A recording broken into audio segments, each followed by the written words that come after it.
A mail-order bride arrived during a blizzard on the wrong trail. A trapper saved her life that night. The axe was in my hand when I heard it. Not the wind, I'd been listening to the wind for 3 days straight by then, the kind of storm that comes down off the Absarokas like it's trying to settle a grudge. This was something inside the wind, something that didn't belong to it. I set the axe against the woodpile and stood still. The snow was driving sideways, 40, maybe 50 yards of visibility, and then just white. The sound came again, higher than the wind. Not an animal. I'd been trapping these mountains for 22 years, and I knew every sound an animal made in distress, and this wasn't that. I pulled my coat off the peg, didn't bother with the second button, and walked out into it. My name is Calhoun Marsh. I was 53 years old that winter. I had a cabin on the eastern face of a ridge called Decker's Back, which isn't on most maps and wasn't on any map the stage line used. The stage road ran 6 miles south of me through Broken Antler Pass. Good road in summer. Murderous in a blizzard, and the stage didn't run it in weather like this anyway. So what I found, about 400 yards from my door, down in the cut where the old trapper trail ran east toward the Crow settlements, made no sense to me at first. A horse standing, reins tangled in a deadfall. The animal was trembling so hard I could feel it through the snow before I got close. And behind the horse, half fallen against a boulder, a woman. She had a traveling bag gripped in both arms like she was holding a child. Gray wool coat, wrong for this country, wrong for this cold, the kind of coat a woman buys in St. Louis thinking about Colorado and not thinking about the Absarokas in January. Her hat was gone. Her hair was frozen at the ends. When I got close enough to put my hand on her shoulder, she looked up at me, and I saw her eyes trying to find my face and not quite managing it. That flat, going-away look that cold puts in a person when they've got maybe another hour before there's nothing left to do for them. I said something, I don't remember what, probably nothing useful. I got her arm over my shoulder, got her upright. She didn't resist and she didn't help, just hung there and let me work, which told me she was further gone than she looked. I left the horse tied. I'd come back for the horse, first things first. It took longer than it should have to get back to the cabin. She stumbled twice. The second time I just put my arm across her back and around her ribs and half-carried her the last 100 yards, and she didn't say a word about it, just kept her legs moving, which was the only thing I needed from her right then. Inside, I got the door shut and got her to the chair nearest the stove. She sat down hard like her legs had been making a decision all along and had finally made it. I pulled off her coat and her boots. The boots were soaked through, her stockings were soaked through. The skin of her feet was that bad white color that means you've got to be careful how fast you bring the heat back. I wrapped them in the wool blanket from my cot, not rubbing, just holding the warmth in. She sat there and shook for a long time. I put water on for coffee. I didn't have much in the way of anything, but I had coffee, and I had cured elk, and I had cornmeal. And I started all 3 going because I didn't know how long she'd been out there, and I didn't know when she'd last eaten. She said very quietly, "Is there a town near here?" Not a question, really, more like something she was trying to remember. I said closer to 12 miles than 10, and no road in this weather. She closed her eyes, opened them again, looked at the stove, at the fire coming up through the isinglass. "I'm supposed to be in Harlow Creek," she said. Harlow Creek, I knew Harlow Creek. It was a cattle town about 42 miles southeast of us, down on the flat where the land opened up. A reasonable place to be heading, not anywhere near where she'd ended up. I said, "Who told you to take the Decker trail?" "The man at the relay station. He said it was a shortcut." She paused. "I think he may have been drunk." She said it plain, without self-pity, just noting it. And I thought, all right, there's something in there. I handed her the coffee. She took it with both hands and held it under her chin and let the steam come up before she drank, and I noticed she didn't burn herself even though she was still shaking. She was careful. Even then, even half frozen in a stranger's cabin in a Wyoming blizzard, she was careful with herself. Her name was Nora Fenn. She was 38 years old, a widow out of Cincinnati, Ohio, and she was traveling to meet a man in Harlow Creek named Aldous Geary who had arranged for her passage through a matrimonial correspondence agency out of Denver.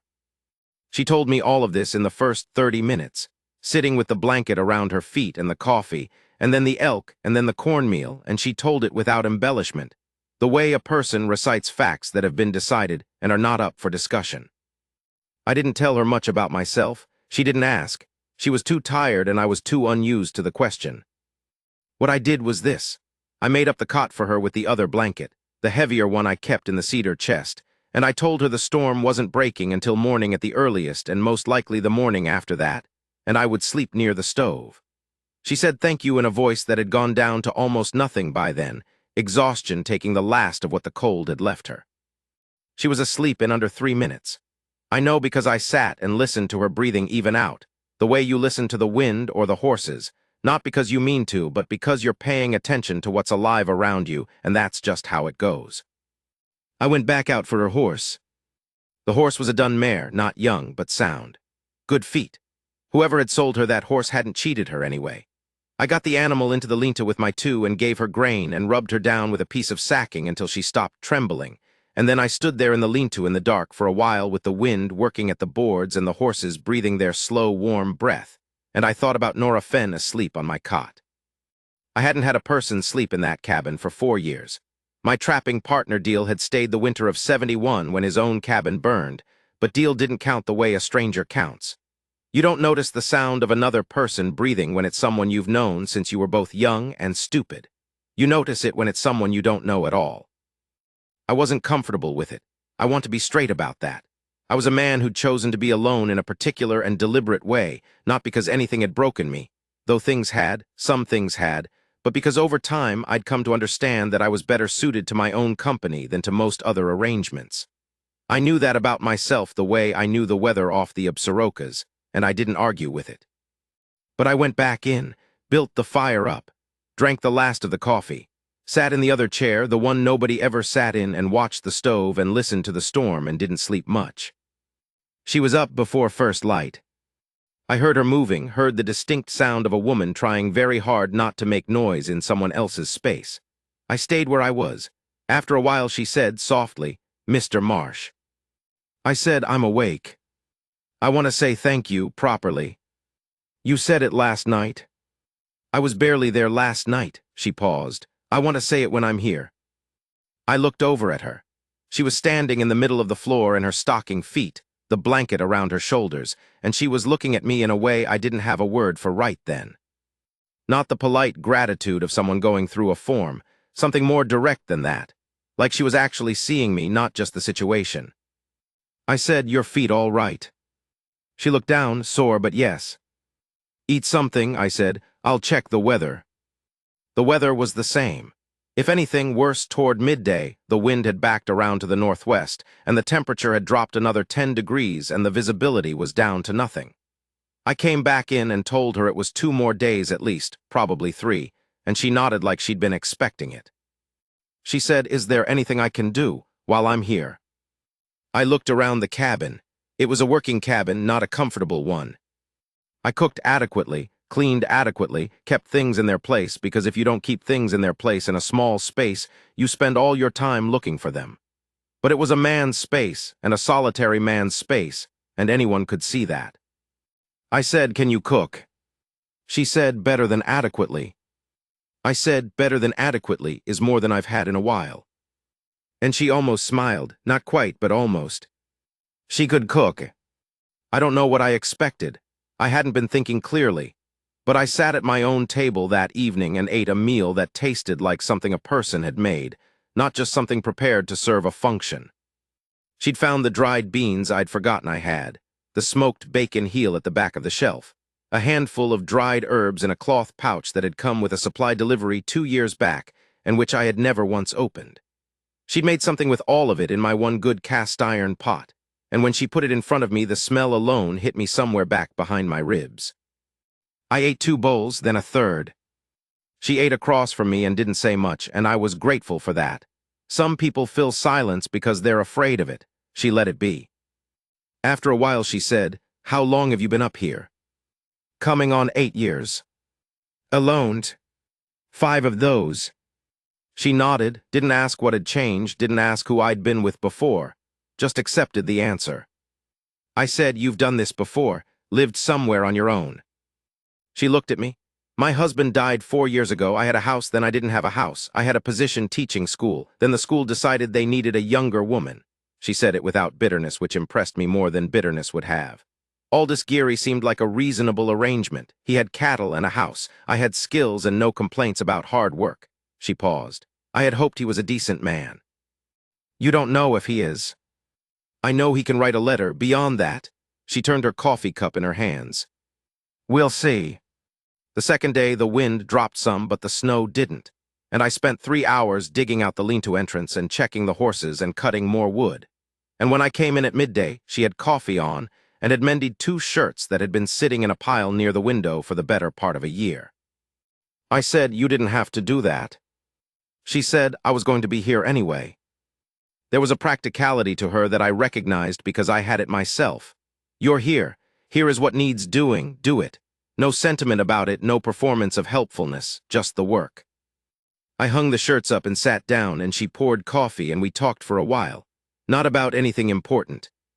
About the country. She'd never been this far west, and she had good questions, the kind that come from actually looking at a place and not just passing through it.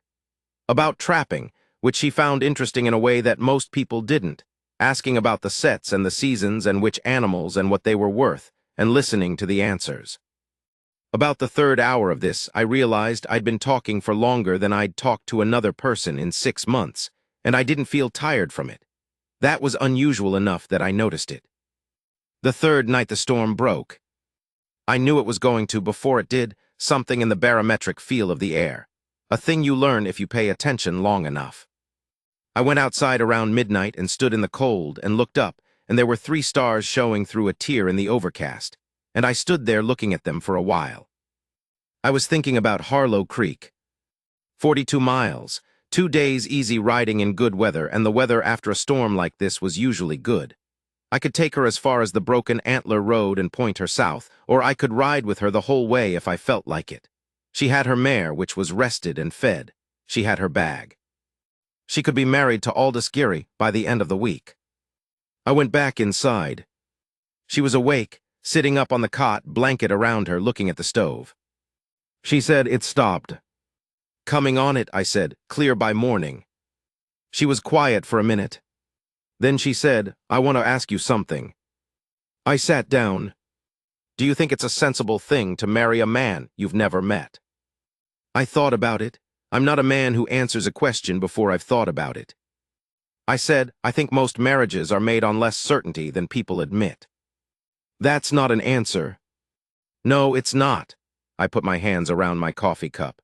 I think you're a woman with more sense than most people give you credit for. I think if Aldous Geary is a decent man, you'll know it fast. And if he isn't, you'll know that fast, too. She looked at me, and then what? And then you'll do what you need to do, same as you've done. She was quiet again, looking into the middle distance. Then she said, what would you say if I told you I wasn't sure I wanted to go? I didn't answer that one right away. I want to be accurate about what happened in the next few minutes, because I've thought about it a great deal in the time since, and I want to get it right. I was sitting in my chair, and she was sitting on the edge of the cot about 8 feet away, and the fire was burning low, and outside the last of the storm was dying off, and the air was going crystalline and cold and still. And she was looking at me. Not the way a woman looks at a man she's grateful to, something more considered than that. The way a person looks at a thing when they're deciding whether it's what they've been looking for. I said, Nora. She said, I know. I know what I said I was going to do. It's not that. Then what is it? I said, I'm a 53-year-old man who lives alone on a mountain. I trap fur. I see about 4 people a year. I own roughly what you see in this room. I stopped. I'm not telling you that as an argument. I'm telling you so that whatever you decide it knowing. She was quiet for a long time. Then she said, my husband was a good man. Kind. Not much else, maybe, but kind. He died and I was alone, and I tried to manage alone, and it turns out that alone is a hard thing to do for a long time. Yes, I said, it is. You manage it. I manage it because I stopped wanting things I couldn't have. She looked at me. What if some of those things came to you anyway? I don't talk about feelings easy. I never have. It's not how I'm built. So what I did instead of saying anything was I got up out of my chair and crossed to where she was sitting, and I sat down on the cot beside her. And she turned and looked at me up close, and I put my hand along her jaw the way you do when you want a person to know that you see them, and she put her hand over mine and held it there. That's all it was enough. She leaned her forehead against my shoulder, and I put my arm around her, and we sat there while the last of the wind died outside, and the fire burned down to coals, and the cold deepened toward morning. And the stars came through the window glass, all of them, the whole sky clear and hard and burning. She didn't go to Harlow Creek the next morning. She didn't go the morning after that either. I want to be clear that what she did freely. She was a grown woman with her own mind, and I never once pushed her toward anything, and she knew that I wouldn't. What she did was she made a decision, and the decision was based on whatever she'd seen in 3 days of watching me work and talk and be quiet and take care of what needed taking care of. And she made it in the same plain, careful way she made every other decision, without drama and without apology. She sent a letter to Aldous Geary from Harlow Creek when we finally went down in late February. I had supply business there, and she needed to settle the correspondence properly. She told him she was sorry for the trouble and was returning his passage money and wished him well in finding a suitable partner, and she signed it Nora Fenn without any more explanation than that. I was standing outside the post office when she came out. She had her coat buttoned right this time, the right coat, the one I'd traded for in Harlow Creek the day before at the dry goods, heavy wool, right for the country. She came down the step and stood in front of me in the cold, high-altitude sunlight and said, "Done." I said, "All right." She looked at me. "Is it all right with you, truly?" I said, "Best thing I've heard in about 5 years." She almost smiled. Then she did smile, and it changed her whole face, and she stepped up and put her hand flat on my chest, right over the breastbone, and looked at me from close. And I could feel the weight of her hand right through my coat and my shirt and my skin, something steady and intentional, like she was taking a measurement and had found it right. I put my hand over hers. We stood like that in the street in Harlow Creek with the cold coming off the mountains and the horses tied at the rail behind us, and a couple of old ranchers going past who had known me for years and who would talk, which was fine with me. Let them talk. We married in March in Harlow Creek, before a circuit preacher with a face like old boot leather and a voice like the bottom of a well. The ceremony took about 11 minutes. Nora wore the blue dress she'd had in her traveling bag since Cincinnati, which had been packed for a different wedding, and had traveled a long way to get to this one. I wore my good shirt, which she had mended. Afterward we ate at the hotel real food, the kind the hotel actually did well, elk roast and potatoes, and a pie that was better than the elk. And she sat across from me and ate and didn't talk much, same as she didn't talk much any of the times we ate, and I looked at her in the lamplight and she looked at me, and that was that. I want to tell you about the valley. The Deckers' back country is what most people would call rough. Hard winters, short summers, no town close enough to lean on. The men who'd tried to ranch it had mostly moved on after a season or two, and the ones who'd stayed were a certain kind, the kind that doesn't need much from the world outside what they can make themselves. I'd always been that kind. I didn't need the valley's approval. But there's a thing that happens when a man lives alone for long enough in a hard place.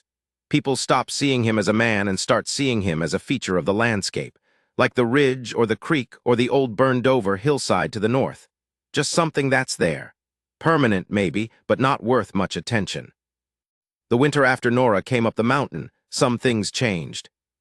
Pete Vanderhoem, who ran cattle on the lower ground and had never had much to say to me beyond weather and fence lines, came up in April with a lame horse that needed looking at. I looked at it, fixed what could be fixed, told him what to watch for. He stood around afterward drinking coffee with his hat in his hands, talking. He came back in June with 2 horses that needed shoeing and a question about the upper pasture's water, and he brought his boy, who was about 14, who wanted to ask me about trapping. The Aldridge woman from Cutter Creek stopped by in late spring with a pie and what I could only call a social visit, which was something she had never done in 8 years, and she spent 20 minutes talking to Nora in the yard about I don't know what, garden beds and the creek and the summer range, and when she left she shook my hand. Nobody shook my hand before. I'm not saying this to tell you I needed their good opinion. I didn't and I don't. I'm saying it because it was true, and because it mattered to Nora, and because what mattered to Nora mattered to me. She'd made a life here, same as I had, and the difference was she'd made it with other people woven in, not cut out, and after a while some of that was mine too, whether I'd asked for it or not. I noticed it, I didn't fight it. After a while I stopped being surprised by it. There were hard things, I want to be straight about that too. The second winter was the hardest winter in 20 years. The kind of cold that cracks wood, that gets into the walls no matter what you've done to them, that kills livestock if you're not attentive, and sometimes even if you are. We lost 6 horses from the territory that winter, 2 of them belonging to men I knew. We didn't lose any of ours. I was up every night. I'm not complaining, it's what you do.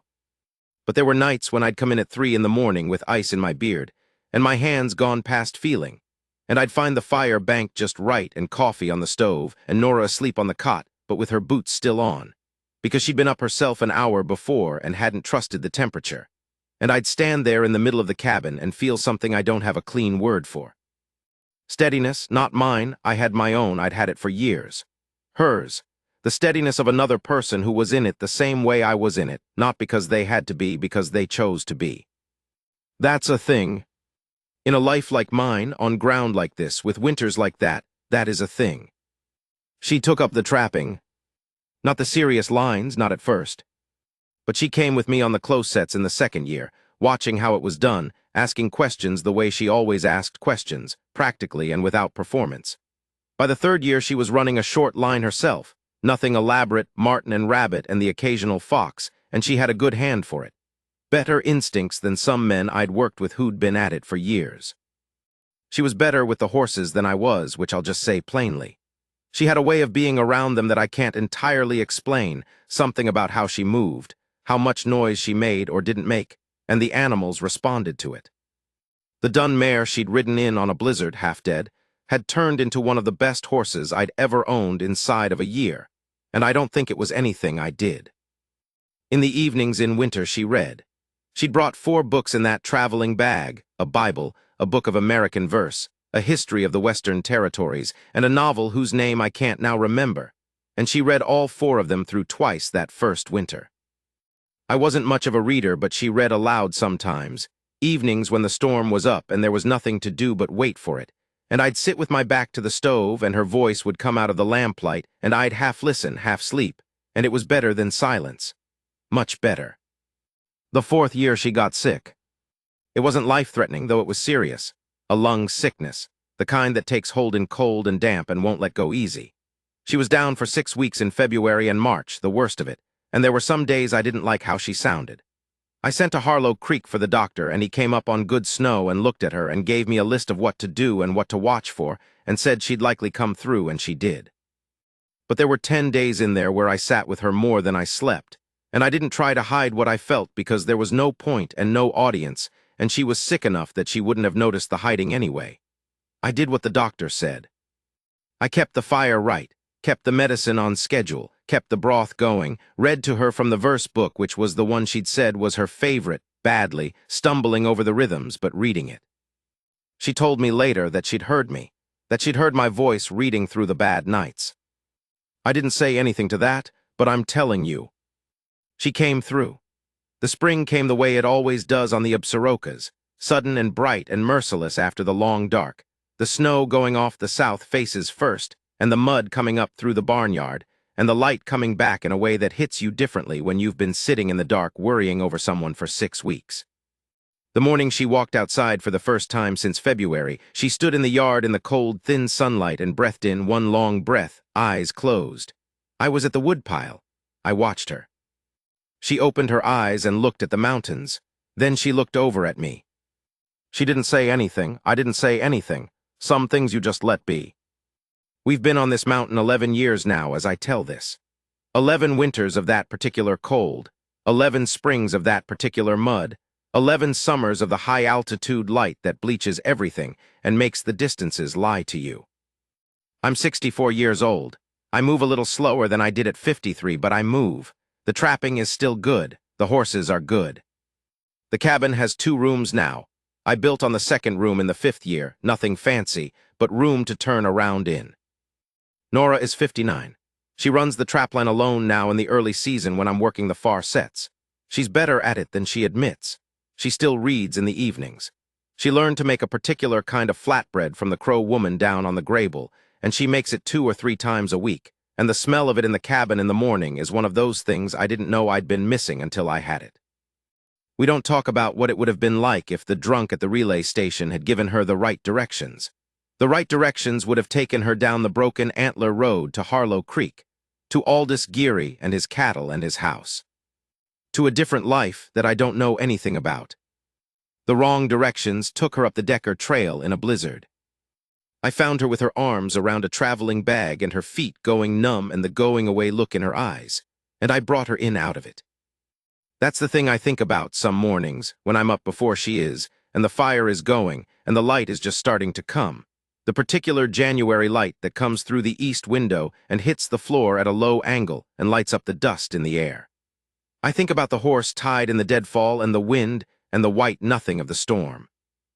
And I think about the fact that I was 53 years old and had stopped wanting things I couldn't have. And then one of them showed up anyway, half frozen in the snow, and I went out and got her. I brought her in.